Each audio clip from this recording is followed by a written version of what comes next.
उसकी चमड़ी बहुत मोटी है। अगर आपने इसका एक्चुअल मीनिंग समझ लिया ना, तो मैं आपको गारंटी देता हूँ कि आपको अपने अंदर की शर्म, हेजिटेशन और डर दूर करने का सीक्रेट ढूँढने की ज़रूरत नहीं पड़ेगी। ये कहावत निकली है इंसान के फिज़िकल पेन को बर्दाश्त करने की सलाहियत से। एक एग्ज़ाम्पल देके समझाता हूँ। अगर मैं और आप कोई गरम बर्तन छू लें, थोड़ा-सा भी गरम बर्तन, तो हमारा जो स्किन है, वो फ़ील करेगा उस पेन को, जल जाएगा वो।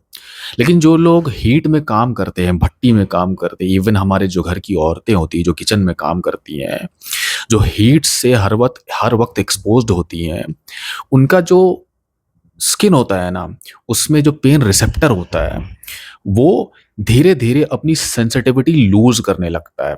यानी अब उन्हें उतने हीट से कोई फ़र्क नहीं पड़ता है, जितने हीट से हमारा स्किन जो है जल जाता है, पेन फ़ील करने लगता है। क्यों? क्योंकि उनकी जो चमड़ी होती है ना, वो जलते-जलते बर्बाद होके मोटी हो जाती है। और यहीं से ये कहावत निकली है कि उसकी चमड़ी मोटी हो गई, यानी उसे अब फ़र्क नहीं पड़ता। आपने अक्सर देखा होगा कि जब घर की बेटी डाँट सुनती है, तो वो तुरंत रोने लगती है। क्योंकि उसकी चमड़ी बहुत पतली है।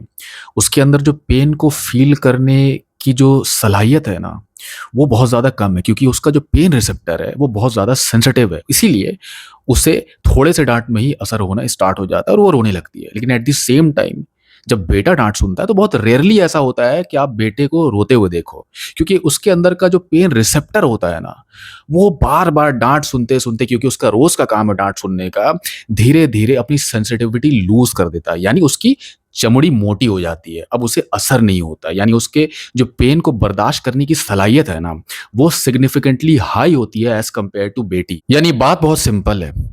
लोग क्या सोचेंगे का डर तभी दूर होगा ना, जब आप लोगों को ये मौका दोगे कि लोग आपके बारे में बार-बार सोचें, लोग आपको जज करें।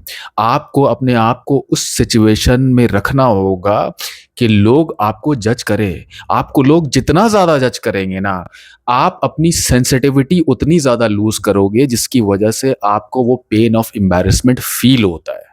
यानी सीधी-सी बात है कि आपको अपनी चमड़ी मोटी करनी होगी और वो तभी हो सकता है जब आप अपने आप को शर्मिंदगी से बचाने के बजाय उस शर्मिंदगी में झोंकोगे।